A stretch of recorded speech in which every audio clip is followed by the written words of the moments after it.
Korang ada bau rambut kepam, kulit kepala gatal, rambut berminyak, rambut kusam, rambut nepeh, lepas tu ada masalah kelemumur, cuba korang try daripada shampoo daripada Dr. Plan ni.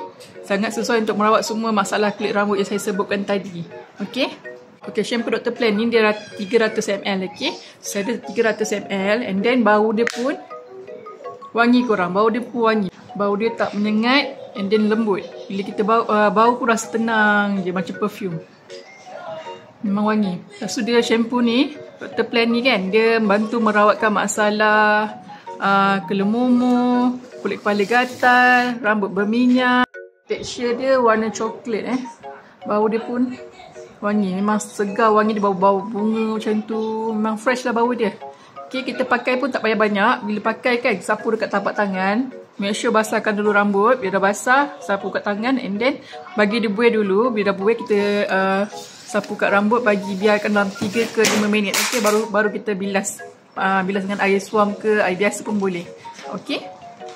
Korang yang tak tahu nak rawat kulit kepala yang berkelemumur, kulit kepala kering kan, boleh try cuba daripada Dr. Plan ni.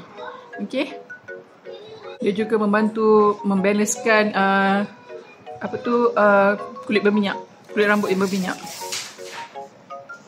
Yang bagusnya dalam ni ada garam laut tau. Bila ada garam laut ni, komponen dia membantu menanggal sel kulit mati, membersihkan, menjagakan kulit kepala, melancarkan peredaran darah, dan seterusnya mengurangkan pengeluaran minyak dan berkelemumur. Ni yang bagusnya tentang Dr. Plan punya shampoo.